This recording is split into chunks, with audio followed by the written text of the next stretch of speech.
Livre de Daniel, chapitre 1. La troisième année du règne de Joachim, roi de Juda, Nabuchodonosor, roi de Babylone, vint contre Jérusalem et l'assiégea. Et le Seigneur livra entre ses mains Joachim, roi de Juda, et une partie des vases de la maison de Dieu, et il les emporta au pays de Sénar, dans la maison de son Dieu, et il mit les vases dans la maison du trésor de son Dieu. Le roi dit à Asphéné, chef des eunuques, d'amener quelques-uns des enfants d'Israël, de race royale et princière. De jeunes hommes en qui il n'y eut aucun défaut, beaux de figure, instruits en toute sagesse, habiles en science et en intelligence, qui puissent servir dans le palais du roi, et à qui l'on apprendrait les lettres et la langue des Chaldéens. Et le roi leur assigna pour chaque jour des mets de sa table, et du vin dont il buvait lui-même, afin qu'après avoir été élevé pendant 3 ans, il parut ensuite en présence du roi. Parmi eux se trouvèrent, d'entre les enfants de Juda, Daniel, Anania, Misaël et Azaria. Et le chef des eunuques leur donna des noms, à Daniel celui de Balthasar, à Anania celui de Sidrac, à Misaël celui de Misac, et à Azaria celui d'Abdenago. Or Daniel résolut dans son cœur de ne pas se souiller par les mets du roi et par le vin qu'il buvait, et il pria le chef des eunuques de ne pas l'obliger à se souiller. Or Dieu concilia à Daniel les bonnes grâces et la bienveillance du chef des eunuques. Et le chef des eunuques dit à Daniel, « Je crains le roi mon Seigneur, qui a déterminé ce que vous devez manger et boire. S'il voit vos visages plus maigres que ceux des autres jeunes gens de votre âge, vous exposerez ma tête auprès du roi. » Alors Daniel dit à Malazar, à qui le chef des eunuques avait confié la garde de Daniel, d'Anania, de Misaël et d'Azaria. « Éprouvez, je t'en prie, tes serviteurs pendant 10 jours, et qu'on nous donne des légumes à manger et de l'eau à boire. Puis regarde nos visages et les visages des jeunes gens qui se nourrissent des mets du roi, et tu agiras avec tes serviteurs selon ce que tu auras vu. » Ayant entendu ces paroles, il les éprouva pendant 10 jours. Après les 10 jours, ils avaient meilleur visage et plus d'embonpoint que tous les jeunes gens qui se nourrissaient des mets du roi. Malazar emportait donc les mets et le vin qu'on leur servait, et il leur donnait des légumes. Or Dieu donna à ces jeunes hommes la science et la connaissance de tout livre et de toute sagesse, et il donna à Daniel l'intelligence de toutes les visions et de tous les songes. Le temps après lequel le roi avait ordonné qu'on lui présentât ces jeunes gens étant donc écoulé, le chef des eunuques les présenta à Nabuchodonosor. Et le roi, s'étant entretenu avec eux, trouva qu'il n'y en avait point, parmi tous, qui égalassent Daniel, Anania, Misaël et Azaria, et ils furent admis au service du roi. Sur toutes les questions qui exigeaient de la sagesse et de l'intelligence, et que le roi leur posa, il les trouva 10 fois supérieurs à tous les devins et à tous les mages qui étaient dans tout son royaume. Or Daniel fut ainsi jusqu'à la première année du Cyrus.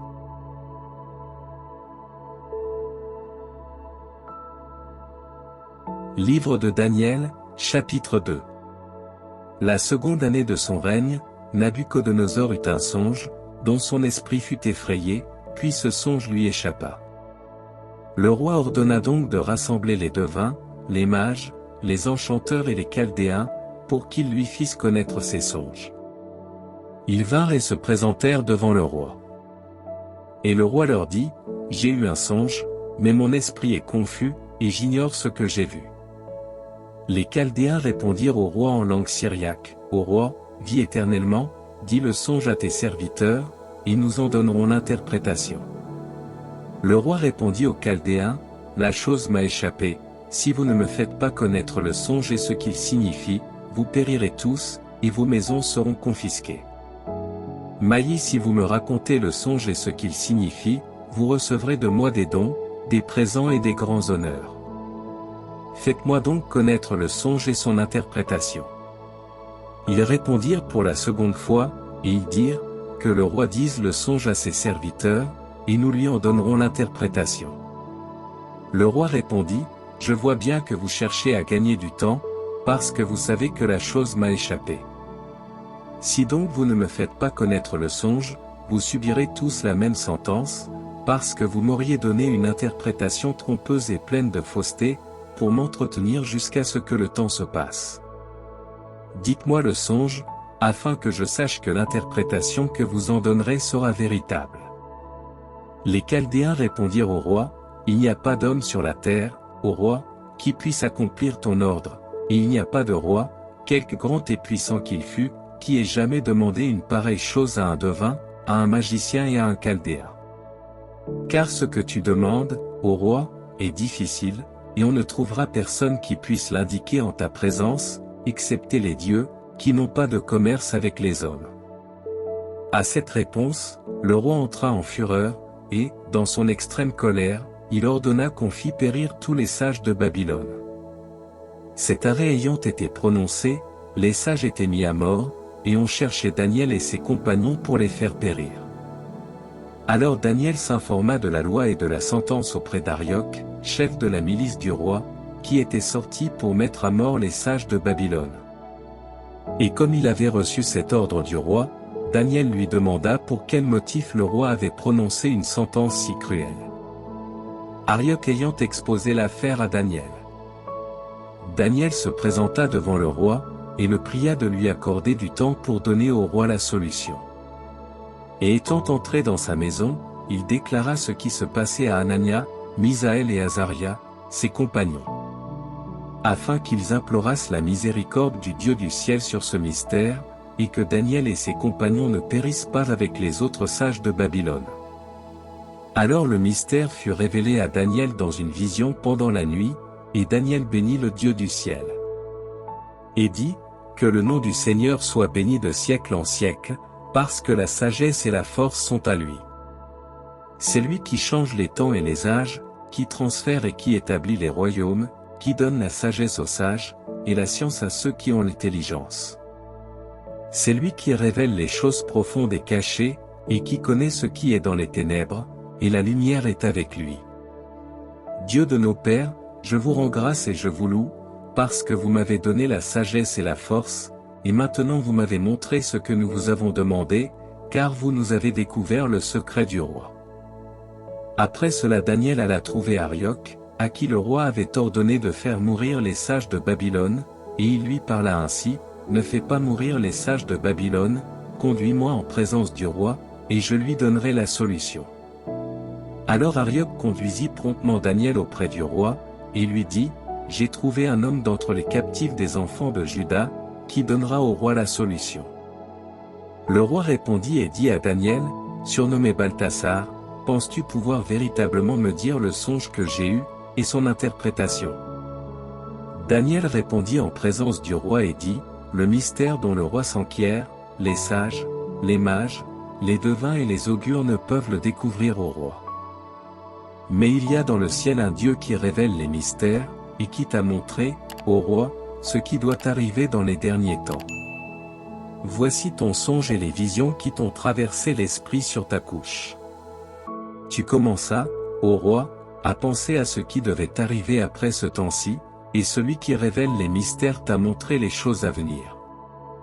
À moi aussi ce secret a été révélé, non par une sagesse qui serait en moi plus que chez tous les vivants, mais afin que le roi sût l'interprétation du songe, et que tu connusses les pensées de ton esprit. Ô roi, tu regardais, et voici qu'une statue immense t'apparut, cette statue, grande et extraordinairement élevée, était debout devant toi, et son aspect était terrible. La tête de cette statue était d'un or très pur, la poitrine et les bras étaient d'argent, le ventre et les cuisses, d'airain. Les jambes, de fer, une partie des pieds était de fer, et l'autre d'argile. Tu la regardais, lorsqu'une pierre se détacha de la montagne sans la main d'aucun homme, et elle frappa la statue sur ses pieds de fer et d'argile, et elle les mit en pièces. Alors le fer, l'argile, l'airain, l'argent et l'or se brisèrent ensemble, et devinrent comme la menue paille du nerf en été, le vent les emporta, et on n'en trouva plus de traces, mais la pierre qui avait frappé la statue devint une grande montagne et remplit toute la terre. Voilà le songe, nous en donnerons aussi l'interprétation devant toi, ô roi. Tu es le roi des rois, et le Dieu du ciel t'a donné le royaume, la force, l'empire et la gloire. Il t'a assujetti tous les lieux où habitent les enfants des hommes et les bêtes des champs, il a mis aussi dans ta main les oiseaux du ciel, et il a soumis toutes choses à ta puissance, c'est donc toi qui es la tête d'or. Après toi il s'élèvera un autre royaume, moindre que le tien, il sera d'argent, et ensuite un troisième royaume qui sera d'airain et qui commandera à toute la terre.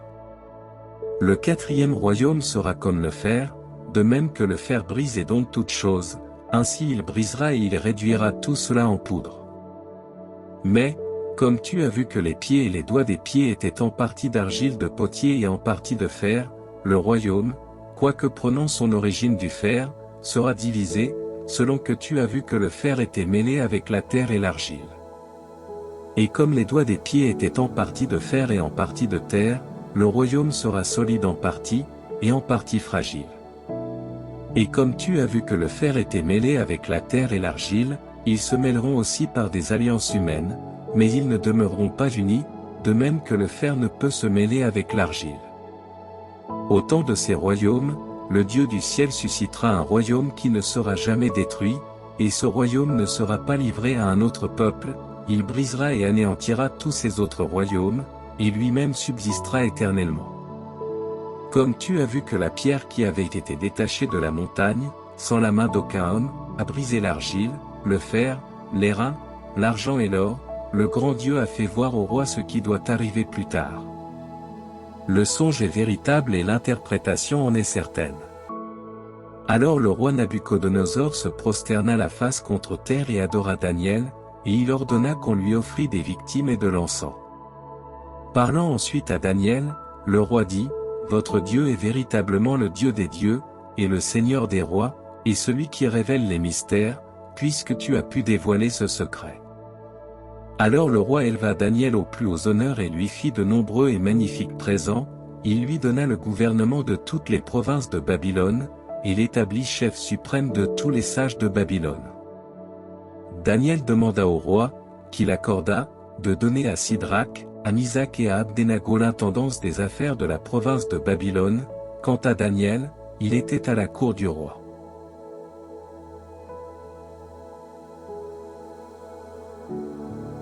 Livre de Daniel, chapitre 3. Le roi Nabuchodonosor fit une statue d'or, haute de 60 coudées et large de 6 coudées, et il la plaça dans la campagne de Dura, qui était dans la province de Babylone.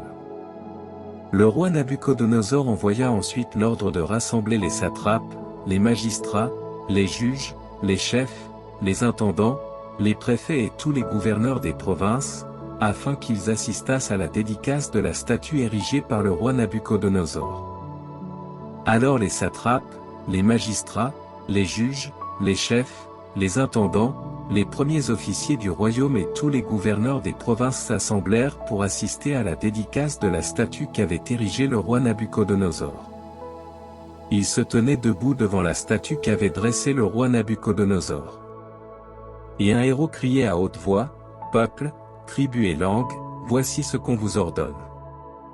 Au moment où vous entendrez le son de la trompette, de la flûte, de la cithare, de la sambuc, du psalterion, de la symphonie et de toutes sortes d'instruments de musique, prosternez-vous et adorez la statue d'or qu'a érigée le roi Nabuchodonosor.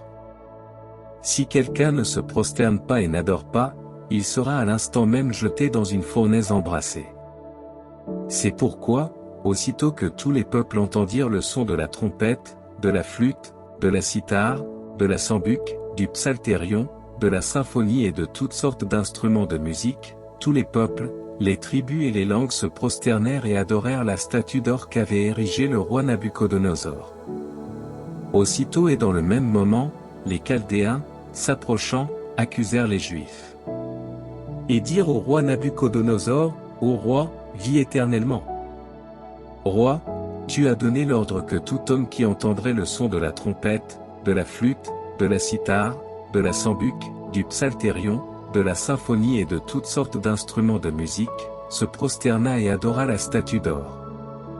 Et que si quelqu'un ne se prosternait pas et ne l'adorait pas, il serait jeté dans une fournaise embrassée. Or les Juifs à qui tu as donné l'intendance des affaires de la province de Babylone, Sidrac, Misac et Abdenago, ont méprisé, ô roi, ton ordonnance, ils n'honorent pas tes dieux, et ils n'adorent pas la statue d'or que tu as érigée. Alors Nabuchodonosor, plein de fureur et de colère, ordonna d'amener Sidrac, Misac et Abdenago, qui furent aussitôt conduits en présence du roi. Et le roi Nabuchodonosor, prenant la parole, leur dit, « Est-il vrai, Sidrac, Misac et Abdenago, que vous n'honorez pas mes dieux et que vous n'adorez pas la statue d'or que j'ai érigée? Maintenant donc, si vous êtes prêts, au moment où vous entendrez le son de la trompette, de la flûte, de la cithare, de la sambuc, du psalterion, de la symphonie et de toutes sortes d'instruments de musique, prosternez-vous et adorez la statue que j'ai faite. Si vous ne l'adorez pas, à l'instant même vous serez jetés dans une fournaise embrassée. Et quel est le Dieu qui vous arrachera d'entre mes mains? » Sidrac, Misac et Abdenago répondirent au roi Nabuchodonosor, « Il n'est pas besoin, ô roi, que nous te répondions sur ce point. Car notre Dieu, que nous servons, peut nous tirer de la fournaise ardente et nous délivrer, ô roi, d'entre tes mains. S'il ne le veut pas, sache, ô roi, que nous ne servirons pas tes dieux, et que nous n'adorerons pas la statue d'or que tu as érigée. » Alors Nabuchodonosor fut rempli de fureur, et il changea de visage en regardant Sidrac, Misac et Abdenago, et il ordonna de chauffer la fournaise 7 fois plus qu'on avait coutume de la chauffer. Puis il commanda aux plus forts soldats de son armée de lier les pieds à Sidrac, à Misac et à Abdenago, et de les jeter dans la fournaise embrassée. Aussitôt ces hommes furent liés et jetés avec leurs caleçons, leurs tiares, leurs chaussures et leurs vêtements, au milieu de la fournaise embrassée. Car l'ordre du roi était pressant. Or la fournaise était extraordinairement embrassée, aussi les hommes qui y avaient jeté Sidrac, Misac et Abdenago furent-ils tués par la flamme ardente. Cependant ces 3 hommes, Sidrac, Misac et Abdenago, tombèrent liés au milieu de la fournaise embrassée. Et ils marchaient au milieu de la flamme, louant Dieu et bénissant le Seigneur. Or Azaria, se tenant debout, fit cette prière, et, ouvrant la bouche au milieu du feu, il dit: « Soyez bénis, Seigneur, Dieu de nos pères, et que votre nom soit loué et glorifié dans tous les siècles. Parce que vous êtes juste dans tout ce que vous nous avez fait, et que toutes vos œuvres sont vraies et vos voies droites, et que tous vos jugements sont véritables. Car vous avez rendu des jugements équitables dans tout ce que vous avez fait venir sur nous et sur la cité sainte de nos pères, Jérusalem, parce que c'est dans la vérité et dans la justice, à cause de nos péchés, que vous avez amené tout cela. Car nous avons péché, et nous avons manqué en tout. Nous n'avons pas écouté vos préceptes et nous ne les avons pas observés, et nous n'avons pas agi comme vous nous l'aviez commandé, afin que nous fussions heureux. Ainsi tout ce que vous avez amené sur nous et tout ce que vous nous avez fait, c'est par une justice véritable que vous l'avez fait. Et vous nous avez livrés entre les mains de nos ennemis, qui sont injustes, scélérats, prévaricateurs, et aux rois les plus injustes et le plus méchants qu'il y ait sur la terre. Et maintenant nous ne pouvons pas ouvrir la bouche, nous sommes devenus la confusion et l'opprobre de vos serviteurs et de ceux qui vous servent. Ne nous abandonnez pas à jamais, nous vous en supplions, à cause de votre nom, et ne détruisez pas votre alliance. Et ne retirez pas de nous votre miséricorde, à cause d'Abraham votre bien-aimé, et d'Isaac votre serviteur, et d'Israël votre saint, auquel vous avez parlé, promettant de multiplier leur race comme les étoiles du ciel, et comme le sable qui est sur le rivage de la mer. Car, Seigneur, nous sommes réduits à un plus petit nombre que toutes les nations, et nous sommes aujourd'hui humiliés sur toute la terre à cause de nos péchés. Et il n'y a plus actuellement ni prince, ni chef, ni prophète, ni holocauste, ni sacrifice, ni oblation, ni encens, ni endroit pour vous offrir les prémices, afin que nous puissions trouver votre miséricorde. Mais recevez-nous dans un cœur contrit et dans un esprit humilié. Comme un holocauste de béliers et de taureaux, comme des milliers d'agneaux gras, qu'ainsi notre sacrifice paraisse aujourd'hui devant vous et qu'il vous soit agréable, car ceux qui ont confiance en vous ne sont pas confondus. Et maintenant nous vous suivons de tout notre cœur, nous vous craignons, et nous recherchons votre face. Ne nous confondez pas, mais agissez envers nous selon votre douceur et selon la multitude de vos miséricordes. Délivrez-nous par vos merveilles, et donnez gloire à votre nom, Seigneur. Que tous ceux qui font souffrir vos serviteurs soient confondus, qu'ils soient confondus par votre toute-puissance, et que leur force soit brisée. Et qu'ils sachent que vous, Seigneur, êtes le Dieu unique et glorieux sur toute la terre. » Cependant les serviteurs du roi qui les avaient jetés dans le feu ne cessaient pas d'allumer la fournaise avec du bitume, de l'étoupe, de la poix et des sarments. Et la flamme s'élevait 49 coudées de haut au-dessus de la fournaise. Et elle s'élança et brûla ceux des Chaldéens qu'elle trouva près de la fournaise. Or l'ange du Seigneur descendit auprès d'Azaria et de ses compagnons dans la fournaise, et il écarta les flammes et le feu de la fournaise. Et il fit au milieu de la fournaise comme un vent de rosée qui soufflait et le feu ne les toucha nullement, il ne les incommoda pas et ne leur causa aucune peine. Alors ces trois hommes, comme d'une seule bouche, louaient, glorifiaient et bénissaient Dieu dans la fournaise, en disant: Vous êtes béni, Seigneur, Dieu de nos pères, vous êtes louable, et glorieux, et élevé au-dessus de tout dans tous les siècles, le saint nom de votre gloire est béni, il est louable et élevé au-dessus de tout dans tous les siècles. Vous êtes béni dans le temple saint de votre gloire, et élevé au-dessus de toute louange et de toute gloire dans tous les siècles. Vous êtes béni dans le trône de votre royaume, et élevé au-dessus de toute louange et de toute gloire dans tous les siècles. Vous êtes béni, vous qui contemplez les abîmes et qui êtes assis sur les chérubins, et vous êtes louable et élevé au-dessus de toute gloire dans tous les siècles. Vous êtes béni dans le firmament du ciel, et vous êtes louable et glorieux dans tous les siècles. Ouvrage du Seigneur, bénissez tout le Seigneur, louez-le et exaltez-le dans tous les siècles. Ange du Seigneur, bénissez le Seigneur, louez-le et exaltez-le dans tous les siècles. Cieux, bénissez le Seigneur, louez-le et exaltez-le dans tous les siècles. Toutes les eaux qui êtes au-dessus des cieux, bénissez le Seigneur, louez-le et exaltez-le dans tous les siècles. Toutes les vertus du Seigneur, bénissez le Seigneur, louez-le et exaltez-le dans tous les siècles. Soleil et lune, bénissez le Seigneur, louez-le et exaltez-le dans tous les siècles. Étoiles du ciel, bénissez le Seigneur, louez-le et exaltez-le dans tous les siècles. Pluie et rosée, bénissez tout le Seigneur, louez-le et exaltez-le dans tous les siècles. Tous les souffles de Dieu, bénissez le Seigneur, louez-le et exaltez-le dans tous les siècles. Feu et chaleur, bénissez le Seigneur, louez-le et exaltez-le dans tous les siècles. Froid et chaleur, bénissez le Seigneur, louez-le et exaltez-le dans tous les siècles.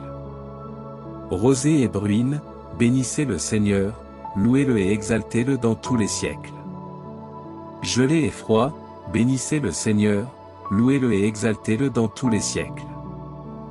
Glace et neige, bénissez le Seigneur, louez-le et exaltez-le dans tous les siècles. Nuit et jour, bénissez le Seigneur, louez-le et exaltez-le dans tous les siècles. Lumière et ténèbres, bénissez le Seigneur, louez-le et exaltez-le dans tous les siècles. Éclairs et nuages, bénissez le Seigneur, louez-le et exaltez-le dans tous les siècles. Que la terre bénisse le Seigneur, qu'elle le loue et qu'elle l'exalte dans tous les siècles. Montagnes et collines, bénissez le Seigneur, louez-le et exaltez-le dans tous les siècles. Plantes qui germaient sur la terre, bénissez tout le Seigneur, louez-le et exaltez-le dans tous les siècles. Fontaines, bénissez le Seigneur, louez-le et exaltez-le dans tous les siècles. Mers et fleuves, bénissez le Seigneur, louez-le et exaltez-le dans tous les siècles. Grands poissons et tout ce qui se meut dans les eaux, bénissez le Seigneur, louez-le et exaltez-le dans tous les siècles. Tous les oiseaux du ciel, bénissez le Seigneur, louez-le et exaltez-le dans tous les siècles. Bêtes et troupeaux sauvages, bénissez tout le Seigneur, louez-le et exaltez-le dans tous les siècles. Enfants des hommes, bénissez le Seigneur, louez-le et exaltez-le dans tous les siècles. Qu'Israël bénisse le Seigneur, qu'il le loue et l'exalte dans tous les siècles. Prêtres du Seigneur, bénissez le Seigneur, louez-le et exaltez-le dans tous les siècles. Serviteurs du Seigneur, bénissez le Seigneur, louez-le et exaltez-le dans tous les siècles. Esprit et âme des justes, bénissez le Seigneur, louez-le et exaltez-le dans tous les siècles. Saints et humbles de cœur, bénissez le Seigneur, louez-le et exaltez-le dans tous les siècles. Anania, Azaria et Misaël, bénissez le Seigneur, louez-le et exaltez-le dans tous les siècles, parce qu'il nous a tirés de l'enfer, qu'il nous a sauvés de la mort, qu'il nous a délivrés du milieu des flammes ardentes, et qu'il nous a tirés du milieu du feu. Rendez grâce au Seigneur, parce qu'il est bon, parce que sa miséricorde est éternelle. Vous tous qui êtes religieux, bénissez le Seigneur, le Dieu des dieux, louez-le et célébrez-le, parce que sa miséricorde s'étend dans tous les siècles. Alors le roi Nabuchodonosor fut frappé d'étonnement, il se leva tout à coup et dit aux grands de sa cour, « N'avons-nous pas jeté 3 hommes liés au milieu du feu ?» Ils répondirent au roi, « C'est vrai, ô roi. » Le roi répondit, « Voici, je vois 4 hommes sans lien, qui marchent au milieu du feu, il n'y a en eux aucune lésion, et l'aspect du 4e est semblable à celui d'un fils de Dieu. » Alors Nabuchodonosor s'approcha de la porte de la fournaise ardente et dit, « Sidrac, Misac et Abdenago, serviteurs du Dieu Très-Haut, sortez et venez. » Aussitôt Sidrac, Misac et Abdenago sortirent du milieu du feu. Et les satrapes, les magistrats, les juges et les grands de la cour du roi contemplaient ces hommes, sur le corps desquels le feu n'avait eu aucun pouvoir, pas un seul cheveu de leur tête n'avait été brûlé, leurs vêtements n'étaient pas changés, et l'odeur du feu ne se dégageait pas d'eux. Alors Nabuchodonosor, comme hors de lui-même, s'écria, « Béni soit leur Dieu, c'est-à-dire le Dieu de Sidrac, de Misac et d'Abdenago, qui a envoyé son ange, et a délivré ses serviteurs qui ont cru en lui, qui ont résisté à l'ordre du roi et qui ont livré leur corps pour ne point servir et pour n'adorer aucun autre Dieu excepté leur Dieu. Voici donc le décret que je porte, que tout peuple, toute tribu et toute langue qui aura proféré un blasphème contre le Dieu de Sidrac, de Misac et d'Abdenago périsse et que sa maison soit détruite, car il n'y a pas d'autre Dieu qui puisse sauver ainsi. » Alors le roi éleva en dignité Sidrac, Misac et Abdenago dans la province de Babylone. Le roi Nabuchodonosor, à tous les peuples, à toutes les nations et à toutes les langues qui habitent sur toute la terre. Que la paix se multiplie pour vous. Le Dieu Très-Haut a fait en moi des prodiges et des merveilles. Il me plaît donc de publier ces prodiges, parce qu'ils sont grands, et ces merveilles, parce qu'elles sont étonnantes. Son royaume est un royaume éternel, et sa puissance s'étend de génération en génération.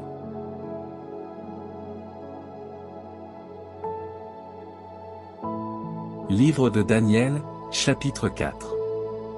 Moi, Nabuchodonosor, j'étais tranquille dans ma maison et heureux dans mon palais. J'ai vu un songe qui m'a effrayé, et mes pensées sur ma couche et les visions de mon imagination m'épouvantèrent. Aussi je publiai un décret pour qu'on fît venir en ma présence tous les sages de Babylone, afin qu'ils me donnassent l'explication de mon songe. Alors les devins, les mages, les chaldéens et les augures se présentèrent, et je racontai mon songe devant eux, et ils ne m'en donnèrent pas l'explication. Enfin Daniel, leur collègue, à qui j'ai donné le nom de Balthasar, d'après le nom de mon Dieu, et qui a en lui-même l'esprit des dieux saints, entra en ma présence. Et je lui racontai mon songe. Balthasar, prince des devins, comme je sais que tu as en toi l'esprit des dieux saints, et qu'aucun secret ne t'est impénétrable, raconte-moi les visions de mes songes et donne-moi l'explication.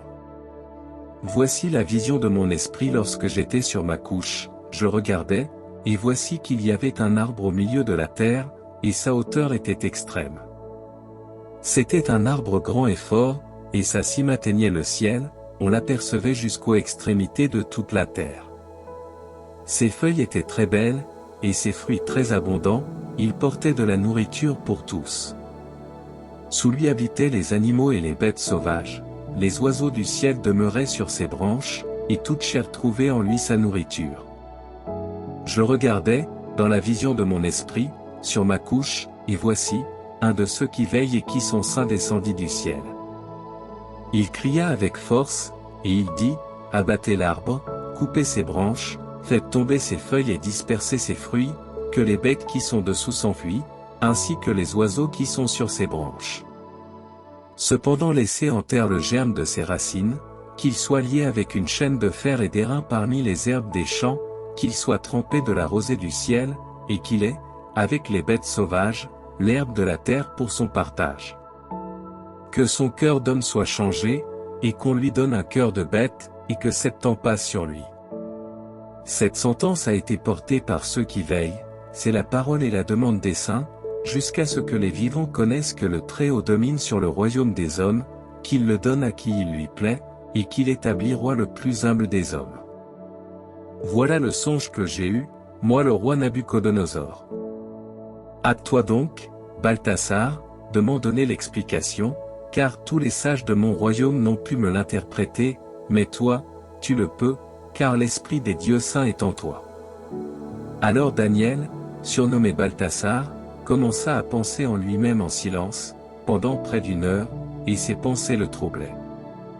Mais le roi, prenant la parole, dit, « Balthasar, que ce songe et son interprétation ne te troublent point. » Balthasar répondit, « Mon Seigneur, que ce songe soit pour ceux qui te haïssent, et son interprétation pour tes ennemis. L'arbre que tu as vu grand et vigoureux, et dont la hauteur atteignait le ciel et qu'on apercevait sur toute la terre. Cet arbre dont les branches étaient très belles et les fruits très abondants, qui portait de la nourriture pour tous, sous lequel habitaient les bêtes des champs, et parmi les branches duquel demeuraient les oiseaux du ciel. C'est toi, ô roi, qui es devenu grand et puissant, dont la grandeur s'est accrue et s'est élevée jusqu'au ciel, et dont la puissance s'est étendue jusqu'aux extrémités de la terre entière. Le roi a vu ensuite que celui qui veille et qui est saint est descendu du ciel et qu'il a dit, « Abattez cet arbre et détruisez-le, cependant laissez en terre le germe de ses racines, qu'il soit lié avec le fer et l'airain parmi les herbes des champs, qu'il soit trempé par la rosée du ciel, et qu'il paisse avec les bêtes sauvages, jusqu'à ce que 7 ans soient passés sur lui. » Voici l'interprétation de la sentence du Très-Haut, qui a été prononcée contre mon Seigneur le roi. On te chassera du milieu des hommes, et tu habiteras avec les animaux et les bêtes sauvages, tu mangeras du foin comme un bœuf, tu seras trempé de la rosée du ciel, et 7 ans passeront sur toi, jusqu'à ce que tu saches que le Très-Haut domine sur le royaume des hommes, et qu'il le donne à qui il veut. Quant à l'ordre de laisser le germe des racines de l'arbre, cela signifie que ton royaume te demeurera, lorsque tu auras reconnu que toute puissance vient du ciel. C'est pourquoi, ô roi, puisse mon conseil te plaire, rachète tes péchés par des aumônes, et tes iniquités par des œuvres de miséricorde envers les pauvres, peut-être le Seigneur pardonnera-t-il tes fautes.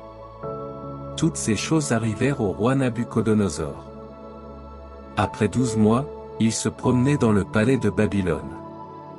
Et le roi prit la parole et dit, « N'est-ce pas là cette grande Babylone que j'ai bâtie comme résidence royale, dans la force de ma puissance et dans l'éclat de ma gloire ?» Cette parole était encore dans la bouche du roi, lorsqu'une voix s'élança du ciel, « Voici ce qui t'est annoncé, roi Nabuchodonosor, ton royaume te sera enlevé. On te chassera du milieu des hommes, et tu habiteras avec les animaux et les bêtes sauvages, tu mangeras du foin comme un bœuf, et 7 ans passeront sur toi, jusqu'à ce que tu saches que le Très-Haut domine sur le royaume des hommes, et qu'il le donne à qui il veut. » À la même heure, cette parole fut accomplie sur Nabuchodonosor, il fut chassé du milieu des hommes, il mangea du foin comme un bœuf, son corps fut trempé de la rosée du ciel, jusqu'à ce que ses cheveux eussent cru comme les plumes d'un aigle, et ses ongles comme ceux des oiseaux. À la fin du temps marqué, moi, Nabuchodonosor, j'élevai mes yeux au ciel, et le sens me fut rendu, je bénis le Très-Haut, je louai et je glorifiai celui qui vit éternellement, parce que sa puissance est une puissance éternelle, et que son royaume s'étend de génération en génération. Tous les habitants de la terre sont devant lui comme un néant, car il agit comme il lui plaît, soit avec les vertus célestes, soit avec les habitants de la terre, et nul ne peut résister à sa main, ni lui dire, « Pourquoi avez-vous fait cela ?» En ce même temps le sens me revint, et je recouvrai l'éclat et la gloire de mon royaume, ma première forme me fut rendue, mes grands et mes magistrats vinrent me chercher, je fus rétabli dans mon royaume, et une magnificence plus grande me fut donnée. Maintenant donc, moi, Nabuchodonosor, je loue, j'exalte et je glorifie le roi du ciel, parce que toutes ses œuvres sont vraies, ses voies pleines de justice, et qu'il peut humilier ceux qui marchent avec orgueil.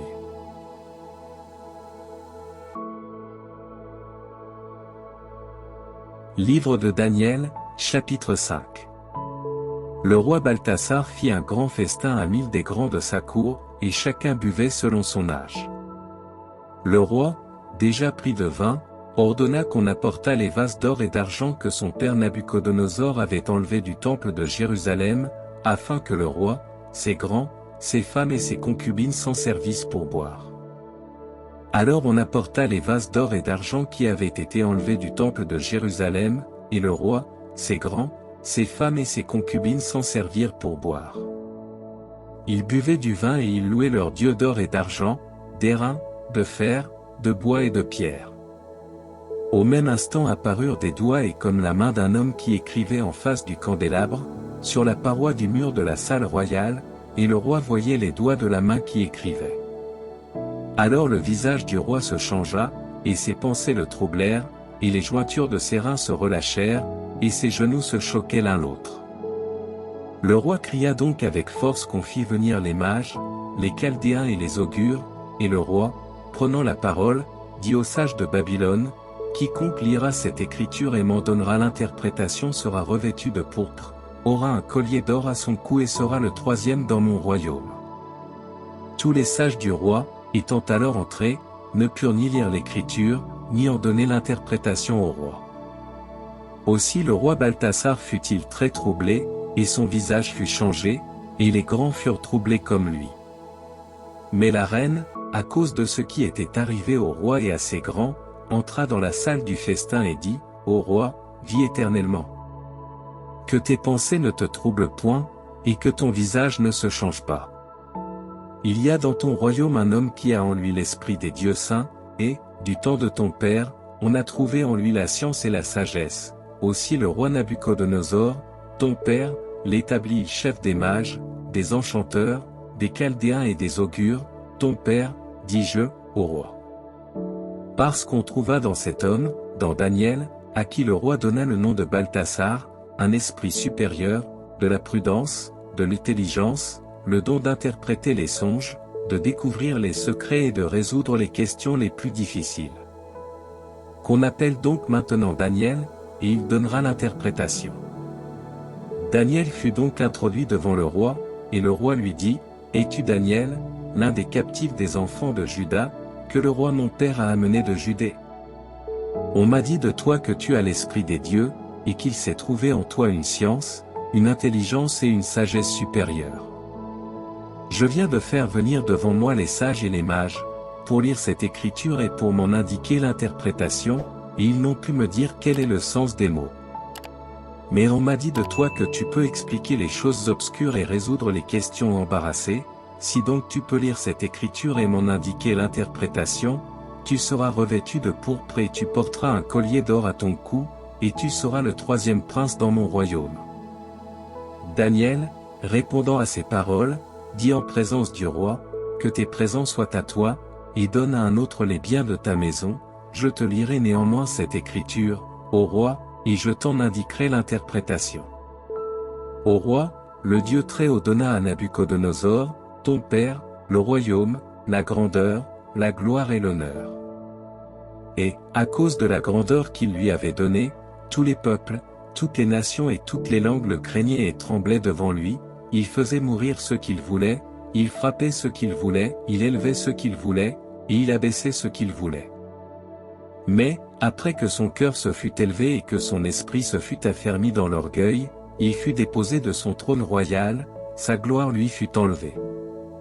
Et il fut chassé du milieu des enfants des hommes, son cœur devint semblable à celui des bêtes, et sa demeure fut avec les ânes sauvages, il mangea l'herbe des champs comme un bœuf, et son corps fut trempé de la rosée du ciel, jusqu'à ce qu'il reconnût que le Très-Haut a la puissance sur le royaume des hommes, et qu'il y établit qui il lui plaît. Toi aussi, Balthasar, son fils, tu n'as pas humilié ton cœur, quoique tu susses toutes ces choses. Mais tu t'es élevé contre le dominateur du ciel, les vases de sa maison ont été apportés devant toi, et vous y avez bu du vin, toi, tes grands, tes femmes et tes concubines. En même temps tu as loué les dieux d'argent et d'or, d'airain et de fer, de bois et de pierre, qui ne voient point, qui n'entendent point et qui ne sentent point, et tu n'as pas glorifié Dieu, qui tient dans sa main ton souffle et toutes les voix. C'est pourquoi il a envoyé l'extrémité de cette main, qui a écrit ce qui est marqué sur la muraille. Or voici l'écriture qui a été tracée, Mané, Tessel, Pharé. Et voici l'interprétation de ces mots. Mané, Dieu a compté ton règne et y a mis fin. Tessel, tu as été pesé dans la balance, et tu as été trouvé trop léger. Pharé, ton royaume a été divisé, et donné aux Mèdes et aux Perses. Alors, par l'ordre du roi, Daniel fut revêtu de pourpre, et on lui mit au cou un collier d'or, et on publia qu'il avait en puissance le 3e rang dans le royaume. Cette même nuit, Balthasar, roi des Chaldéens, fut tué. Et Darius le Mède lui succéda dans la royauté, étant âgé de 62 ans.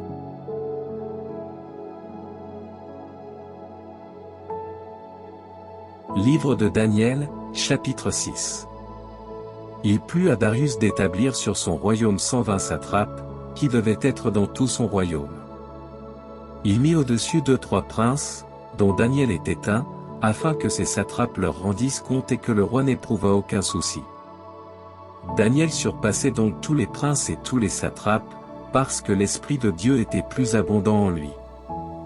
Le roi pensait même à l'établir sur tout le royaume, aussi les princes et les satrapes cherchaient-ils une occasion pour accuser Daniel en ce qui regardait les affaires du roi, mais ils ne purent trouver aucun prétexte pour le rendre suspect, parce qu'il était fidèle et qu'on ne trouvait en lui ni faute ni cause de soupçon. Ces hommes dirent donc, nous ne trouverons aucune occasion contre ce Daniel, si ce n'est peut-être au sujet de la loi de son Dieu. Alors les princes et les satrapes s'approchèrent du roi et lui parlèrent ainsi, Roi Darius, vis éternellement. Tous les princes de ton royaume, les magistrats et les satrapes, les sénateurs et les juges sont d'avis qu'il se fasse un édit royal, ordonnant que quiconque, durant l'espace de 30 jours, adressera une demande à quelque dieu ou à quelque homme que ce soit, si ce n'est à toi, ô roi, sera jeté dans la fosse aux lions. Maintenant donc, ô roi, confirme cet avis et écris le décret, afin qu'on ne change pas ce qui a été établi par les Mèdes et par les Perses, et qu'il ne soit permis à personne de le violer. Le roi Darius fit donc cet édit et le promulgua. Quand Daniel eut appris que cette loi avait été faite, il entra dans sa maison, et, ouvrant les fenêtres de sa chambre du côté de Jérusalem, 3 fois le jour il fléchissait les genoux, et il adorait et louait son Dieu, comme il avait coutume de faire auparavant. Alors ces hommes, qui l'épiaient avec soin, trouvèrent Daniel qui priait et adorait son Dieu.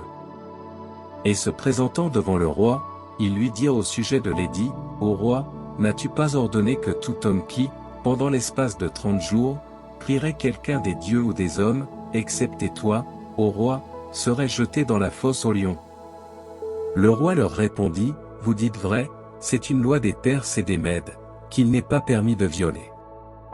Ils prirent de nouveau la parole et dirent au roi, Daniel, l'un des captifs d'entre les fils de Juda, n'a pas tenu compte de ta loi ni de l'édit que tu as porté, et il fait sa prière 3 fois le jour.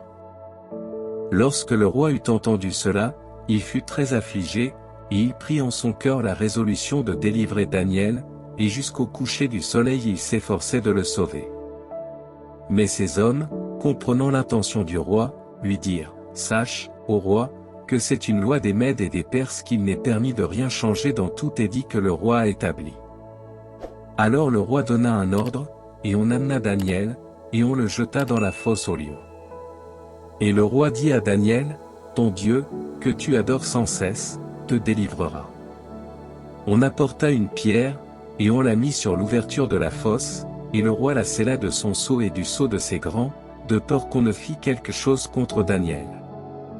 Le roi rentra ensuite dans sa maison et se coucha sans avoir soupé, on ne servit pas de mets devant lui, et le sommeil s'éloigna de lui.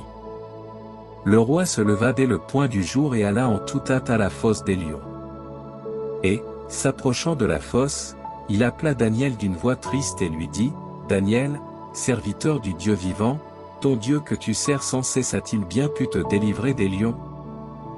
Daniel répondit au roi, Roi, vis éternellement. Mon Dieu a envoyé son ange, qui a fermé la gueule des lions, et ils ne m'ont fait aucun mal, parce que j'ai été trouvé juste devant lui, et devant toi non plus, ô roi, je n'ai rien fait de mauvais. » Alors le roi fut transporté de joie, et il ordonna qu'on fît sortir Daniel de la fosse. Daniel fut retiré de la fosse, et on ne trouva sur lui aucune blessure, parce qu'il avait cru en son Dieu.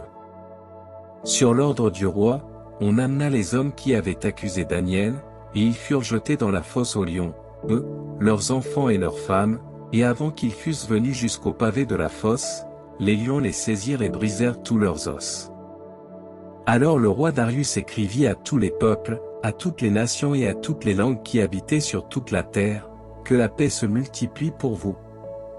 J'ordonne par cet édit que, dans tout mon empire et mon royaume, on révère et on craigne le Dieu de Daniel, car c'est lui qui est le Dieu vivant et éternel dans tous les siècles, son royaume ne sera pas détruit, et sa puissance durera jusque dans l'éternité.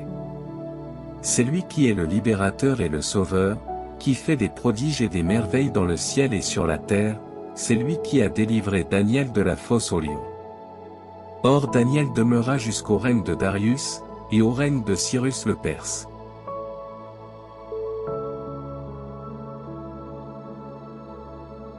Livre de Daniel, chapitre 7. La première année de Balthasar, roi de Babylone, Daniel eut un songe, il eut 7 visions dans son lit, et écrivant le songe, il le résuma en peu de mots et en marqua ainsi les principaux points. Je regardais dans ma vision nocturne, et voici, les 4 vents du ciel se combattaient sur la grande mer. Et 4 grandes bêtes, différentes les unes des autres, montaient hors de la mer. La première était comme une lionne, et elle avait des ailes d'aigle. Je regardais, jusqu'à ce que ses ailes furent arrachées, elle fut ensuite enlevée de terre, et elle se tint sur ses pieds comme un homme, et un cœur d'homme lui fut donné. Et voici, une autre bête, semblable à un ours, se tenait sur son côté, elle avait 3 rangées de dents dans la gueule, et on lui disait, « Lève-toi, mange beaucoup de chair. » Après cela je regardais, et voici, une autre était comme un léopard, et elle avait au-dessus d'elle 4 ailes comme un oiseau, cette bête avait 4 têtes, et la puissance lui fut donnée. Après cela je regardais dans cette vision nocturne, et voici, il y avait une 4e bête, terrible, et étonnante, et extraordinairement forte, elle avait de grandes dents de fer, elle dévorait, mettait en pièces et foulait aux pieds ce qui restait, elle différait des autres bêtes que j'avais vues avant elle, et elle avait 10 cornes. Je considérais les cornes, et voici, une autre petite corne sortit du milieu d'elle, 3 des premières cornes furent arrachées de devant elle, et voici, cette corne avait des yeux comme les yeux d'un homme, et une bouche qui disait de grandes choses. Je regardais, jusqu'à ce que des trônes furent placés, et l'Ancien des jours s'assit. Son vêtement était blanc comme la neige, et les cheveux de sa tête comme de la laine pure, son trône était comme des flammes ardentes, et les roues du trône comme un feu brûlant. Un fleuve de feu, rapide, sortait de devant sa face, 1000 milliers le servaient, et 10 000 millions l'assistaient. Le jugement se tint, et les livres furent ouverts. Je regardais, à cause du bruit des grandes paroles que cette corne prononçait, et je vis que la bête avait été tuée, que son corps était détruit et qu'il avait été livré pour être brûlé au feu. Je vis aussi que la puissance des autres bêtes leur avait été ôtée, et que la durée de leur vie leur avait été marquée jusqu'à un temps et un temps. Je regardais donc dans cette vision nocturne, et voici, quelqu'un, semblable au Fils de l'homme, venait avec les nuées du ciel, et il s'avança jusqu'à l'Ancien des jours. Ils le présentèrent devant lui. Et il lui donna la puissance, l'honneur et le royaume, et tous les peuples, les tribus et les langues le servirent. Sa puissance est une puissance éternelle qui ne lui sera point ôtée, et son royaume ne sera jamais détruit. Mon esprit fut épouvanté, moi, Daniel, je fus effrayé par ces choses, et les visions de mon esprit me troublèrent. Je m'approchai d'un de ceux qui étaient là, et je lui demandai la vérité sur toutes ces choses. Il m'interpréta ce qui se passait et me l'enseigna. Ces 4 grandes bêtes sont 4 royaumes qui s'élèveront de la terre. Mais les saints du Dieu Très-Haut recevront le royaume, et ils obtiendront le royaume jusque dans les siècles et les siècles des siècles. Ensuite je désirais vivement apprendre ce qu'était la 4e bête qui était très différente de toutes les autres et extrêmement terrible, dont les dents et les ongles étaient de fer, qui dévorait et mettait en pièces, et qui foulait aux pieds ce qui restait. Je voulus m'enquérir aussi des 10 cornes qu'elle avait sur la tête, et de l'autre qui était sortie et devant laquelle 3 de ses cornes étaient tournées, et de cette corne qui avait des yeux et une bouche proférant de grandes choses, et qui était plus grande que les autres. Je regardai, et voici que cette corne faisait la guerre contre les saints et avait l'avantage sur eux. Jusqu'à ce que l'Ancien des jours vint et donna le jugement au sein du Très-Haut, et le temps arriva où les saints obtinrent le royaume. Et il me parla ainsi, la 4e bête est un 4e royaume qui existera sur la terre, et qui sera plus grand que tous les royaumes, il dévorera toute la terre, la foulera aux pieds et la brisera. Les 10 cornes de ce même royaume, ce sont 10 rois, il s'en élèvera un autre après eux, et il sera plus puissant que les premiers, et il abaissera 3 rois. Il proférera des paroles contre le Très-Haut, il écrasera les saints du Très-Haut, et il pensera qu'il pourra changer les temps et les lois, et ils seront livrés entre ses mains pendant un temps et des temps, et la moitié d'un temps. Alors le jugement se tiendra, afin que la puissance lui soit enlevée, qu'il soit détruit et qu'il disparaisse à jamais. Et que le royaume, la puissance et la grandeur du royaume qui est sous tout le ciel, soient donnés au peuple des saints du Très-Haut, son royaume est un royaume éternel, et tous les rois le serviront et lui obéiront. Ce fut la fin de ce qui me fut dit.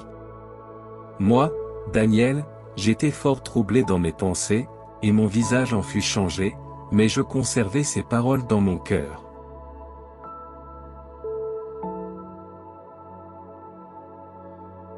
Livre de Daniel, chapitre 8. La 3e année du règne du roi Balthasar, j'eus une vision.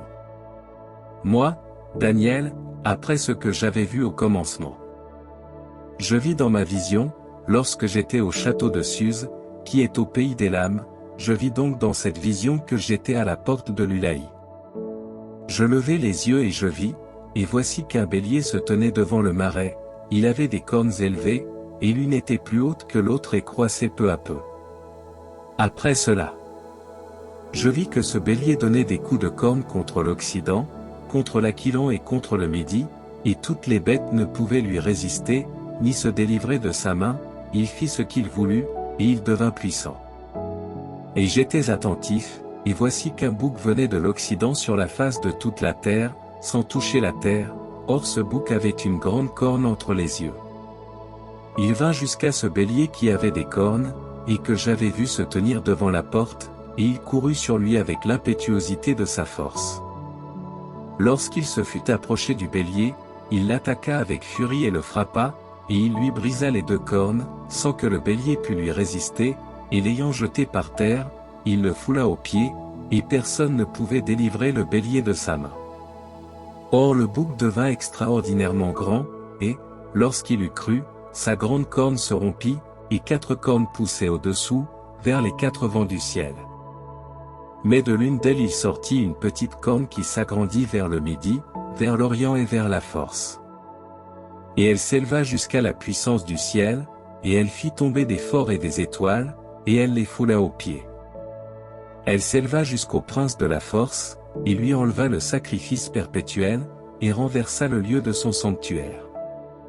La puissance lui fut donnée contre le sacrifice perpétuel à cause des péchés, et la vérité sera renversée sur la terre, et il agira et il réussira.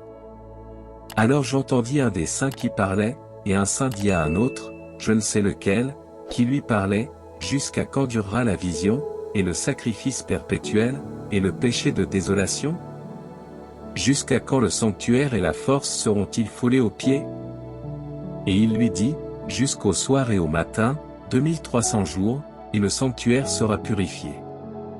Or, tandis que moi, Daniel, j'avais cette vision et que j'en cherchais l'intelligence, voici qu'il se tint devant moi comme une figure d'homme. Et j'entendis la voix d'un homme au milieu de l'Ulaï, et il cria et dit, Gabriel, fais comprendre cette vision. Et il vint et se tint près du lieu où j'étais, et lorsqu'il fut venu, effrayé je tombai le visage contre terre, et il me dit, comprends, fils de l'homme, car la vision s'accomplira au temps de la fin. Et, comme il me parlait, je tombai le visage contre terre, et il me toucha et me replaça debout. Puis il me dit, Je te montrerai ce qui doit arriver à la fin de la malédiction, car le temps s'accomplira.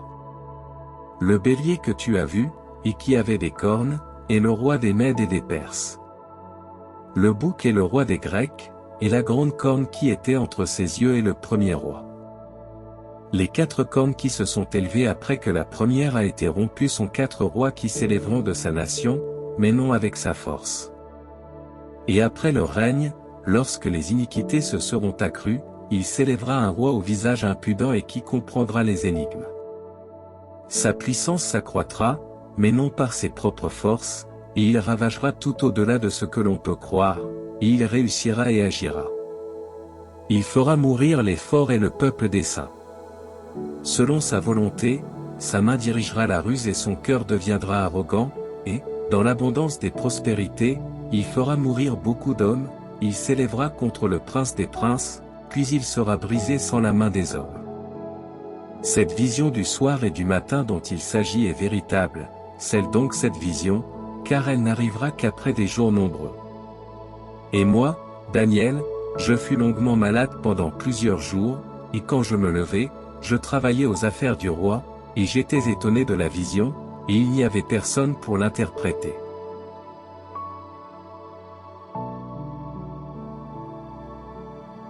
Livre de Daniel, chapitre 9.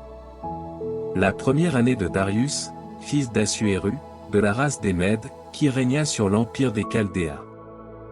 La première année de son règne, moi, Daniel, je compris, par les livres saints, d'après le nombre des années dont le Seigneur avait parlé au prophète Jérémie, que la désolation de Jérusalem devait durer 70 ans.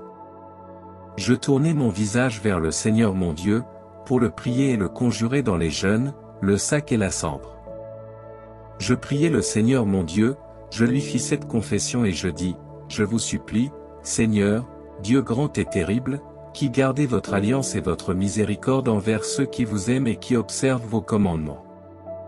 Nous avons péché, nous avons commis l'iniquité, nous avons fait des actions impies, nous nous sommes éloignés et nous nous sommes détournés de vos commandements et de vos préceptes. Nous n'avons pas obéi à vos serviteurs les prophètes, qui ont parlé en votre nom à nos rois, à nos princes, à nos pères et à tout le peuple du pays. À vous, Seigneur, est la justice, et à nous la confusion du visage, telle qu'elle est aujourd'hui pour les hommes de Juda, et pour les habitants de Jérusalem, et pour tout Israël, pour ceux qui sont près et pour ceux qui sont loin, dans tous les pays où vous les avez chassés, à cause des iniquités qu'ils ont commises contre vous. Seigneur, à nous la confusion du visage, à nos rois, à nos princes et à nos pères, qui ont péché. Mais vous, Seigneur notre Dieu, la miséricorde et la propitiation, car nous nous sommes retirés de vous. Et nous n'avons pas écouté la voix du Seigneur notre Dieu, pour marcher dans sa loi, qu'il nous avait prescrite par ses serviteurs les prophètes. Tout Israël a transgressé votre loi et s'est détourné pour ne pas entendre votre voix, et la malédiction et l'exécration qui est décrite dans le livre de Moïse, serviteur de Dieu, a découlé sur nous, parce que nous avons péché contre Dieu. Et il a accompli les paroles qu'il avait prononcées contre nous et contre nos princes qui nous ont jugés, pour amener sur nous un grand malheur, tel qu'il n'en a jamais existé sous tout le ciel, et qui est arrivé à Jérusalem. Selon qu'il est écrit dans la loi de Moïse, tous ces maux sont tombés sur nous, et nous n'avons pas supplié votre face, Seigneur notre Dieu, de manière à nous détourner de nos iniquités et à être attentifs à votre vérité. Aussi le Seigneur a veillé sur ce malheur, et il l'a amené sur nous. Le Seigneur notre Dieu est juste dans toutes les œuvres qu'il a faites, car nous n'avons pas écouté sa voix. Et maintenant, Seigneur notre Dieu, qui avez tiré votre peuple du pays d'Égypte avec une main puissante, et qui vous êtes fait un nom tel qu'il est aujourd'hui, nous avons péché, nous avons commis l'iniquité. Seigneur, selon toute votre justice, je vous en conjure, que votre colère et votre fureur se détournent de votre ville de Jérusalem et de votre montagne sainte, car, à cause de nos péchés et des iniquités de nos pères, Jérusalem et votre peuple sont en opprobre à tous ceux qui nous environnent. Maintenant donc, écoutez, notre Dieu, les prières et les supplications de votre serviteur, montrez votre face sur votre sanctuaire, qui est désert, faites-le pour vous-même. Abaissez, mon Dieu, votre oreille et écoutez, ouvrez vos yeux, et voyez notre désolation et cette ville sur laquelle votre nom a été invoqué, car ce n'est pas à cause de notre justice que nous vous présentons humblement nos prières, mais à cause de vos nombreuses miséricordes. Exaucez, Seigneur, apaisez-vous, Seigneur, soyez attentifs et agissez, ne tardez pas, mon Dieu, pour vous-même, parce que votre nom a été invoqué sur cette ville et sur votre peuple. Comme je parlais encore et que je priais, et que je confessais mes péchés et les péchés d'Israël mon peuple, et que j'offrais humblement mes prières, en présence de mon Dieu, pour la montagne sainte de mon Dieu. Comme je parlais encore dans ma prière, voici que l'homme Gabriel, que j'avais vu au commencement dans la vision, vola rapidement, et me toucha, au temps du sacrifice du soir. Il m'instruisit et il me parla, et il dit, Daniel, je suis venu maintenant pour t'instruire et pour que tu comprennes. Dès le commencement de tes prières la parole est sortie, et je suis venu pour te l'annoncer, car tu es un homme de désir, sois donc attentif à mon discours, et comprends la vision.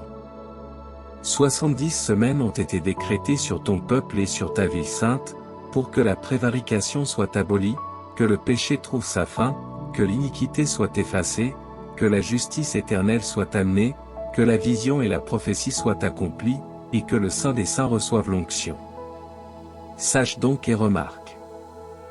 Depuis l'ordre donné pour rebâtir Jérusalem, jusqu'au Christ chef, il y aura 7 semaines et 62 semaines, et les places et les murs seront rebâtis en des temps d'angoisse. Et, après 62 semaines, le Christ sera mis à mort, et le peuple qui doit le renier ne sera plus à lui. Un peuple, avec un chef qui doit venir, détruira la ville et le sanctuaire, et sa fin sera la ruine, et, après la fin de la guerre, viendra la désolation décrétée. Il confirmera l'alliance avec un grand nombre pendant une semaine, et, au milieu de la semaine, les victimes et le sacrifice cesseront, l'abomination de la désolation sera dans le temple, et la désolation durera jusqu'à la consommation et jusqu'à la fin.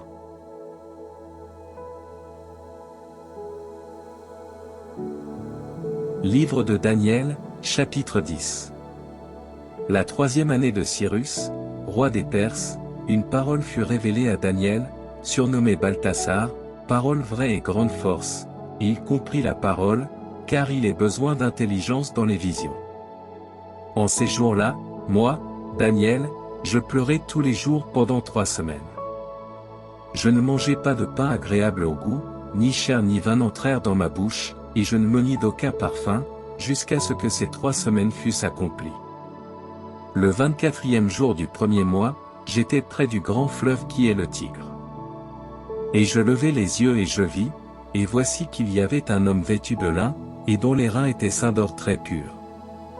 Son corps était comme le chrysolite, son visage brillait comme l'éclair, et ses yeux étaient comme une lampe ardente, ses bras, et tout le reste du corps jusqu'aux pieds, était comme un airain étincelant, et le bruit de ses paroles était comme le bruit d'une multitude. Moi, Daniel, je vis seul la vision, les hommes qui étaient avec moi ne la virent pas, mais une terreur extrême se précipita sur eux, et ils s'enfuirent dans les lieux cachés. Et moi, resté seul, je vis cette grande vision, aucune force ne resta en moi, mon visage fut tout changé, je tombai en faiblesse et je perdis toute vigueur.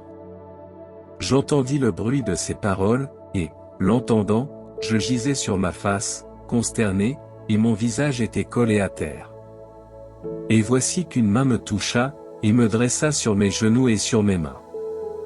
Et il me dit, Daniel, homme de désir, comprends les paroles que je vais te dire, et tiens-toi debout, car je suis maintenant envoyé vers toi. Lorsqu'il m'eut dit cela, je me tins debout en tremblant. Et il me dit, ne crains point, Daniel, car dès le premier jour où tu as appliqué ton cœur à comprendre et à t'affliger en présence de ton Dieu, tes paroles ont été exaucées, et je suis venu à cause de tes paroles. Le prince du royaume des Perses m'a résisté 21 jours, mais voici que Michel, un des premiers princes, est venu à mon secours, et je suis demeuré là, près du roi des Perses. Je suis venu pour t'apprendre ce qui doit arriver à ton peuple au dernier jour, car la vision concerne encore ces temps-là. Tandis qu'il me disait ces paroles, je baissai le visage contre terre et je me tus. Et voici que quelqu'un, qui avait la ressemblance d'un homme, toucha mes lèvres. Et ouvrant la bouche, je parlais, et je dis à celui qui se tenait devant moi, mon Seigneur, à ta vue tous mes nerfs se sont relâchés, et il n'est resté en moi aucune force. Et comment le serviteur de mon Seigneur pourra-t-il parler avec mon Seigneur? Car il n'est resté en moi aucune force, et le souffle même me manque. Celui qui avait la figure d'un homme me toucha donc de nouveau et me fortifia. Et il dit, ne crains point, homme de désir, que la paix soit avec toi. Reprends vigueur et sois ferme. Et, comme il me parlait, je repris des forces et je dis, parle, mon Seigneur, parce que tu m'as fortifié. Alors il dit, sais-tu pourquoi je suis venu à toi? Je m'en retourne maintenant pour combattre contre le prince des Perses.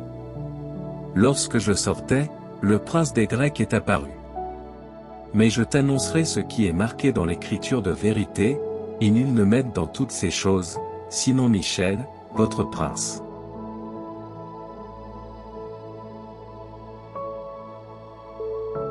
Livre de Daniel, chapitre 11. Et moi, dès la première année de Darius le Mède, j'étais auprès de lui pour le fortifier et le soutenir. Et maintenant je t'annoncerai la vérité. Voici, il y aura encore 3 rois en Perse, et le 4e s'élèvera par la grandeur de ses richesses au-dessus de tous, et, lorsqu'il sera devenu puissant par ses richesses, il excitera tous les peuples contre le royaume de Grèce. Mais il s'élèvera un roi vaillant, qui dominera avec une grande puissance et qui fera ce qui lui plaira. Et, après qu'il se sera élevé, son royaume sera détruit, et divisé aux 4 vents du ciel, il ne passera pas à ses descendants, et il ne conservera pas la puissance qu'avait eue ce roi, car son royaume sera déchiré, et il passera à des étrangers, à l'exception de ceux-là. Le roi du Midi se fortifiera, et l'un de ses princes prévaudra sur lui, et il dominera avec puissance, car son empire sera grand. Après quelques années ils feront alliance, et la fille du roi du Midi viendra vers le roi de l'Aquilon pour faire amitié, mais elle ne s'établira point par un bras fort, et sa race ne subsistera pas, elle sera livrée elle-même, avec les jeunes hommes qui l'avaient amenée et qui la soutenaient en ces temps. Mais il sortira un rejeton du germe de ses racines, et il viendra avec une armée, et il entrera dans les provinces du roi de l'Aquilon, il les ravagera et s'en rendra maître.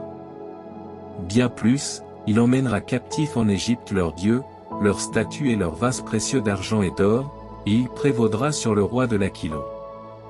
Le roi du Midi entrera dans son royaume, puis il reviendra dans son pays.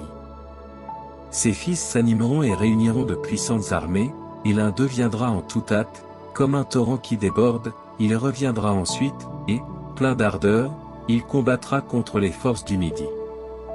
Le roi du Midi, provoqué, sortira et combattra contre le roi de l'Aquilon, il rassemblera une multitude immense, et l'armée ennemie sera livrée entre ses mains.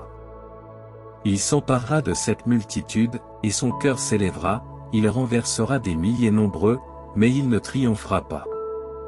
Car le roi de l'Aquilon reviendra et rassemblera une multitude beaucoup plus nombreuse qu'auparavant, et, à la fin des temps et des années, il s'avancera en toute hâte avec une grande armée et d'immenses richesses. En ces temps-là beaucoup s'élèveront contre le roi du Midi, les enfants des prévaricateurs de ton peuple s'élèveront aussi pour accomplir la vision, et ils tomberont. Le roi de l'Aquilon viendra, et il dressera des terrasses, et il prendra les villes les plus fortes, les bras du Midi n'en soutiendront pas l'effort, ces hommes d'élite se lèveront pour résister, et ils seront sans force. Venant contre lui, il fera ce qui lui plaira, et il n'y aura personne qui se tienne devant lui, il entrera dans la contrée si célèbre, et elle sera ruinée sous sa main. Il s'affermira dans le dessein de venir s'emparer de tout son royaume, il agira équitablement avec lui, il lui donnera sa fille en mariage, afin de le renverser, mais cela n'aura pas lieu, et il ne réussira pas. Il se tournera contre les îles, et il en prendra plusieurs, il arrêtera le prince qui doit le couvrir d'opprobre, et son opprobre retombera sur lui. Il se dirigera ensuite vers les terres de son empire, il se heurtera, et il tombera, et on ne le trouvera plus. Un homme très méprisable et indigne du nom de roi prendra sa place, et il sera brisé en peu de jours, non par la colère ni dans le combat. À sa place sera un homme méprisé, à qui on n'accordera pas les honneurs royaux, il viendra en secret, et il s'emparera du royaume par la fraude. Les bras du combattant seront chassés devant lui et brisés, comme aussi le chef de l'alliance. Et après des alliances, il le trompera, il s'avancera et triomphera avec peu de troupes. Il entrera dans les villes grandes et riches, et il fera ce que n'avaient fait ni ses pères, ni les pères de ses pères. Il amassera le butin, les dépouilles et leurs richesses. Il formera des entreprises contre les forteresses, et cela pendant un certain temps.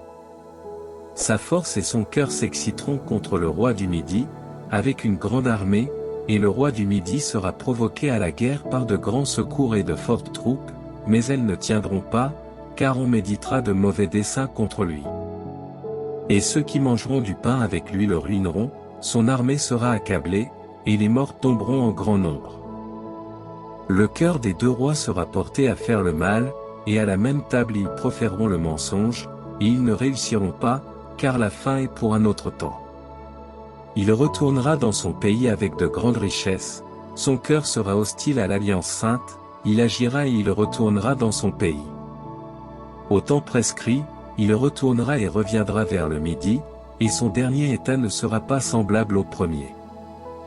Les vaisseaux et les Romains viendront contre lui, il sera frappé, il retournera, et il s'indignera contre l'alliance du sanctuaire, et il agira, il retournera encore et entreprendra contre ceux qui auront abandonné l'alliance du sanctuaire.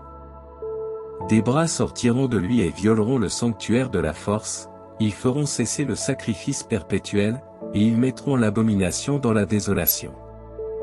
Et les prévaricateurs de l'alliance useront de déguisements et de fraude, mais le peuple qui connaît son Dieu s'attachera à la loi et agira.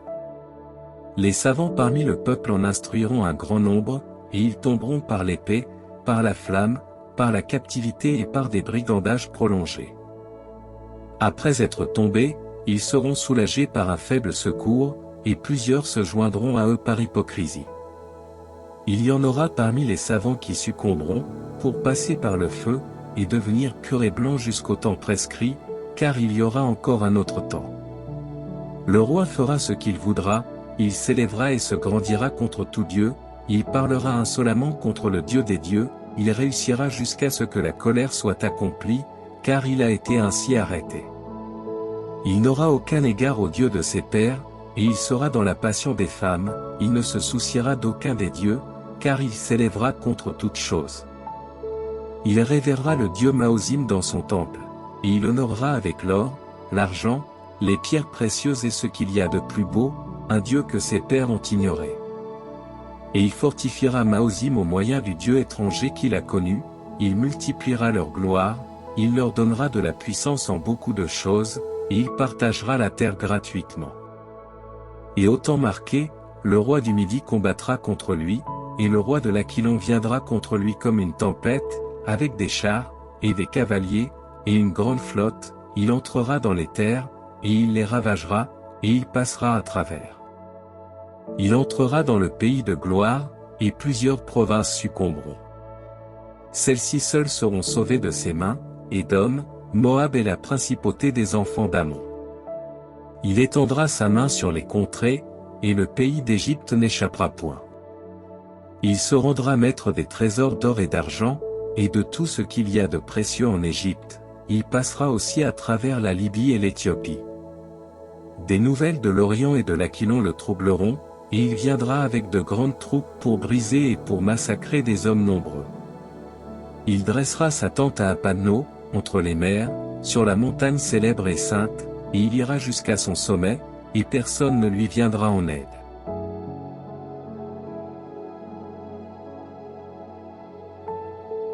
Livre de Daniel, chapitre 12. En ce temps-là, Michel, le grand prince, s'élèvera, lui qui protège les enfants de ton peuple, et il viendra un temps tel qu'il n'y en a pas eu depuis que les peuples ont commencé à exister, jusqu'à ce jour. En ce temps-là, quiconque, parmi ton peuple, sera trouvé écrit dans le livre, sera sauvé. Et beaucoup de ceux qui dorment dans la poussière de la terre se réveilleront, les uns pour la vie éternelle, et les autres pour l'opprobre qu'ils verront toujours. Et ceux qui auront été savants brilleront comme la splendeur du firmament, et ceux qui en auront instruit plusieurs dans la justice luiront comme des étoiles dans des éternités sans fin. Pour toi, Daniel, tiens ces paroles fermées, et scelle le livre jusqu'au temps marqué, plusieurs le parcourront et la science se multipliera. Et moi, Daniel, je regardai, et voici, comme deux autres hommes étaient debout, l'un en deçà, sur une rive du fleuve, et l'autre au-delà, sur l'autre rive du fleuve. Et je dis à l'homme vêtu de lin qui se tenait sur les eaux du fleuve, quand sera la fin de ces merveilles? Et j'entendis l'homme vêtu de lin qui se tenait sur les eaux du fleuve, élevant au ciel la main droite et la main gauche, il jura par celui qui vit éternellement que ce serait dans un temps, 2 temps et la moitié d'un temps, et que toutes ces choses seraient accomplies, lorsque la dispersion de l'assemblée du peuple serait achevée. J'entendis, et je ne compris pas. Et je dis, mon Seigneur, qu'arrivera-t-il après cela? Et il dit, va, Daniel, car ces paroles sont fermées et scellées jusqu'au temps marqué. Plusieurs seront élus, et blanchis, et éprouvés comme par le feu, les impies agiront avec impiété, et tous les impies ne comprendront pas, mais ceux qui seront instruits comprendront. À partir du temps où le sacrifice perpétuel aura été aboli, et l'abomination de la désolation établie, il y aura 1290 jours. Heureux celui qui attend et qui parvient jusqu'à 1335 jours. Pour toi, va jusqu'au temps marqué, et tu te reposeras, et tu demeureras dans ton sort jusqu'à la fin des jours.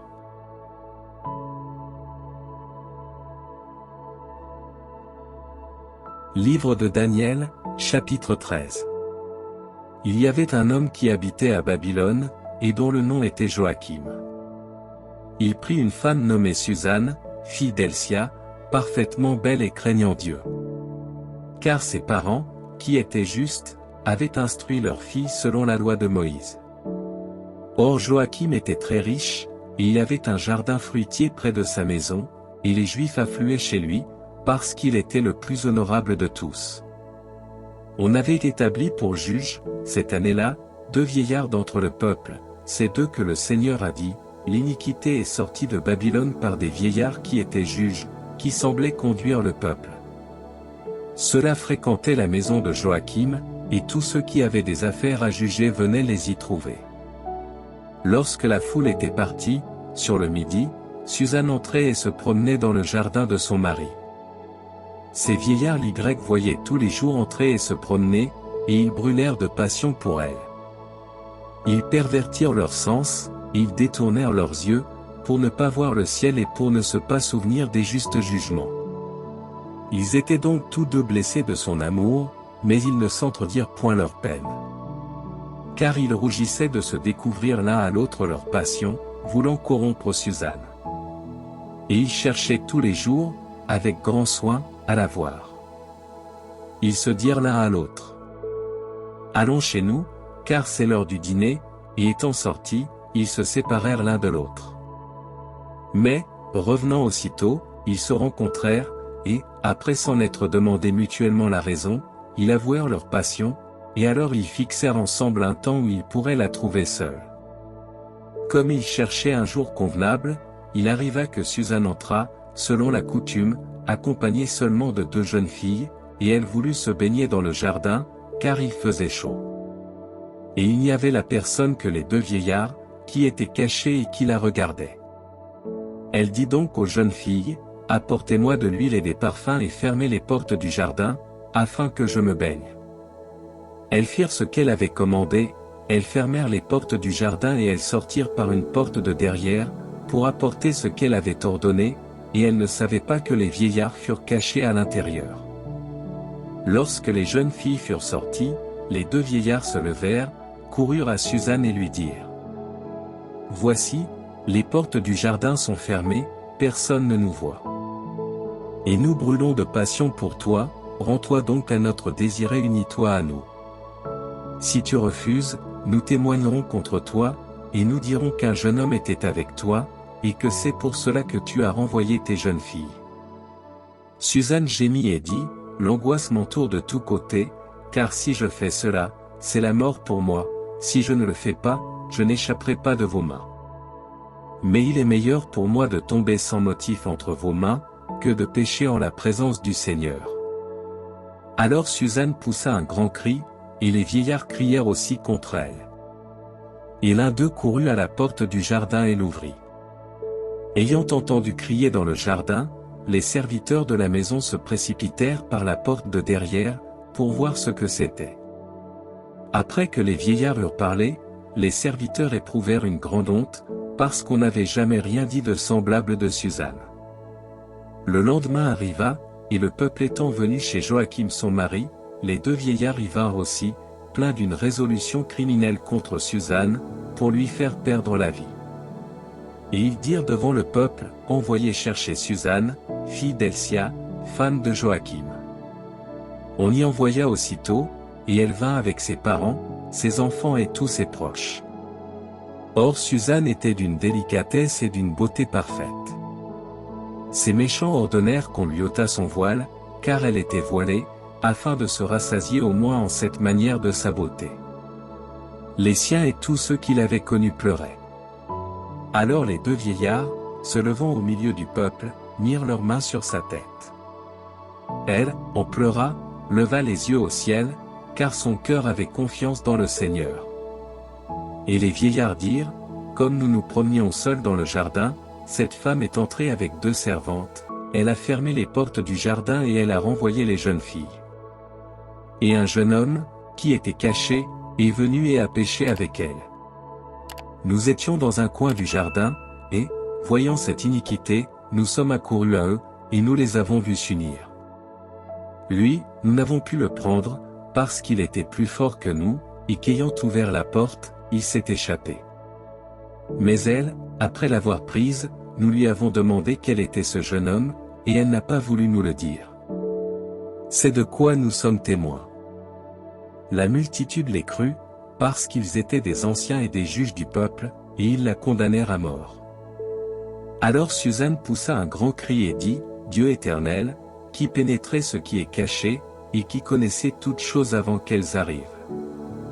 Vous savez qu'ils ont porté un faux témoignage contre moi, et voici que je meurs, sans avoir rien fait de tout ce qu'ils ont inventé malicieusement contre moi. Et le Seigneur entendit sa voix.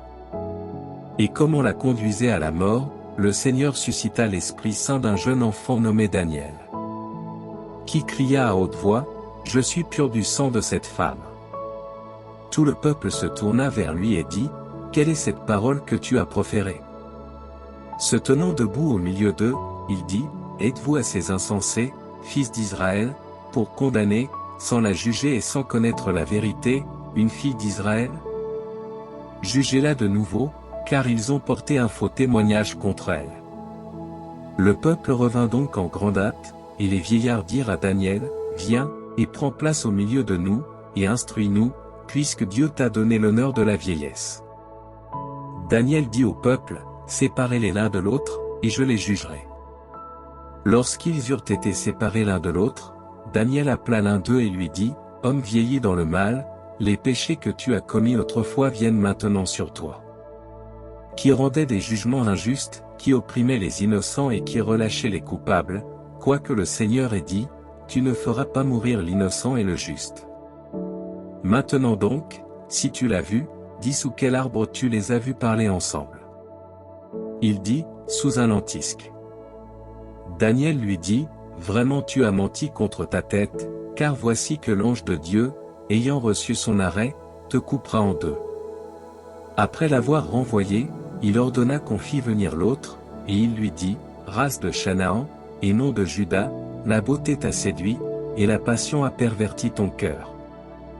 C'est ainsi que vous traitiez les filles d'Israël, et, effrayées, elles vous parlaient, mais une fille de Juda n'a pu souffrir votre iniquité. Maintenant donc, dis-moi sous quel arbre tu les as surpris lorsqu'ils se parlaient. Il dit, sous un chêne. Daniel lui dit, vraiment, toi aussi tu as menti contre ta tête, car l'ange du Seigneur est prêt, et tient l'épée pour te couper par le milieu et pour te faire mourir. Alors toute l'assemblée poussa un grand cri, et ils bénirent Dieu, qui sauve ceux qui espèrent en lui. Et ils s'élevèrent contre les deux vieillards, que Daniel avait convaincus par leur propre bouche d'avoir porté un faux témoignage, et ils leur firent le mal qu'ils avaient fait à leur prochain, pour exécuter la loi de Moïse. Ils les firent mourir, et le sang innocent fut sauvé en ce jour-là. Elsia et sa femme louèrent Dieu au sujet de leur fille Suzanne, avec Joachim son mari et tous ses proches, de ce que rien de honteux ne s'était trouvé en elle. Quant à Daniel, il devint grand devant le peuple, depuis ce jour-là et dans la suite. Et le roi Astiage ayant été réuni à ses pairs, Cyrus le Perse lui succéda dans le royaume.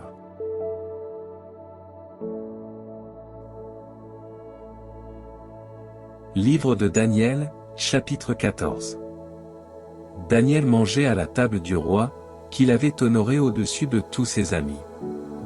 Il y avait alors chez les Babyloniens une idole nommée Bel, on dépensait chaque jour pour elle 12 mesures de farine, 40 brebis et 6 amphores de vin. Le roi l'honorait aussi, et il allait chaque jour l'adorer. Mais Daniel adorait son Dieu. Et le roi lui dit, « Pourquoi n'adores-tu pas Bel ?» Il lui répondit, « Parce que je n'adore pas des idoles faites de main d'homme, mais le Dieu vivant, qui a créé le ciel et la terre, et qui a puissance sur toute chair. » Le roi dit à Daniel, « Est-ce que Bel ne te paraît pas être un Dieu vivant? Ne vois-tu pas combien il mange et boit chaque jour ?»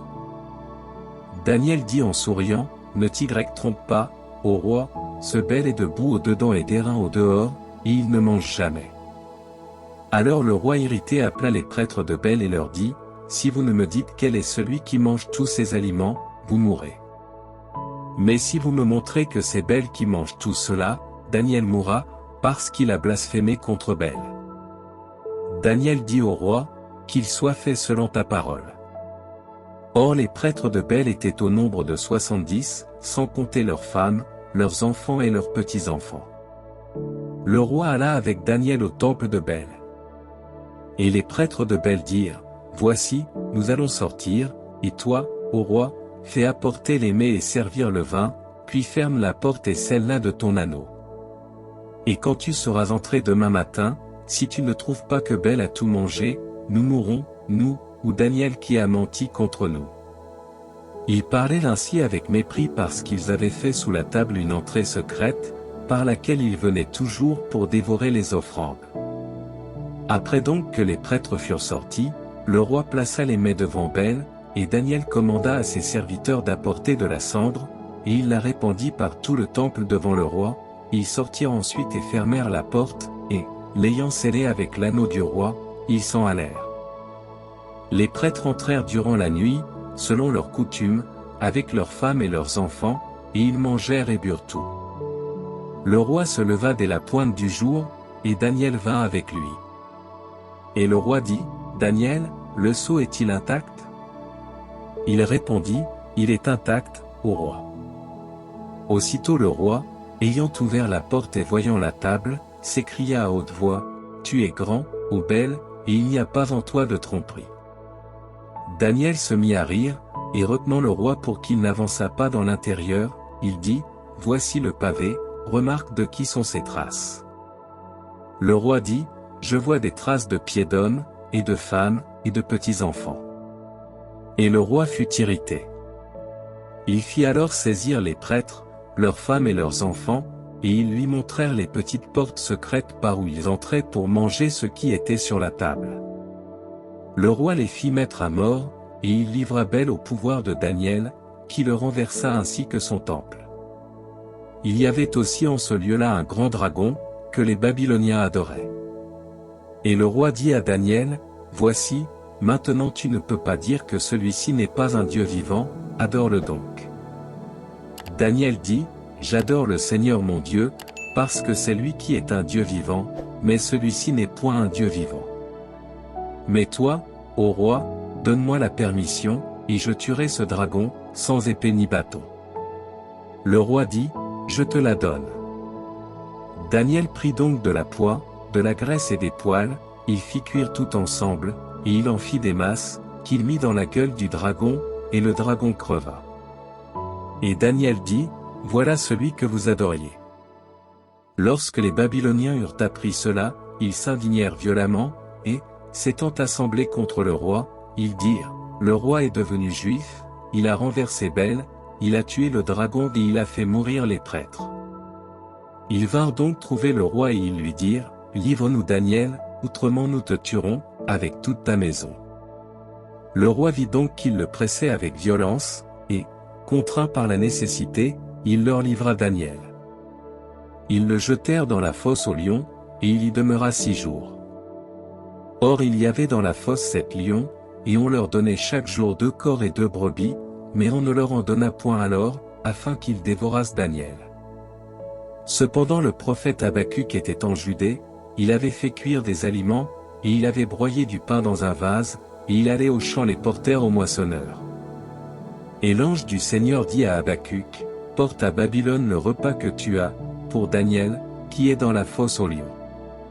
Habacuc dit, Seigneur, je n'ai pas vu Babylone, et je ne connais pas la fosse.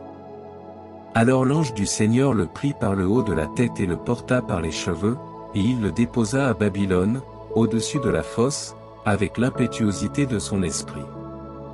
Et Habacuc cria en disant, Daniel, serviteur de Dieu, prends le repas que Dieu t'a envoyé. Et Daniel dit, vous vous êtes souvenu de moi, ô Dieu, et vous n'avez pas abandonné ceux qui vous aiment. Et, se levant, Daniel mangea. Mais l'ange du Seigneur remit aussitôt Habacuc au lieu où il l'avait pris. Le roi vint, le 7e jour, pour pleurer Daniel, il s'approcha de la fosse et regarda dedans, et voici que Daniel était assis au milieu des lions. Et le roi poussa un grand cri et dit, vous êtes grand, Seigneur, Dieu de Daniel. Et il le fit tirer de la fosse aux lions. Puis il fit jeter dans la fosse ceux qui avaient voulu perdre Daniel, et ils furent dévorés devant lui en un moment. Alors le roi dit, que tous les habitants de toute la terre tremblent devant le Dieu de Daniel, car c'est lui qui est le Sauveur, qui fait des prodiges et des merveilles sur la terre, et qui a délivré Daniel de la fosse aux lions.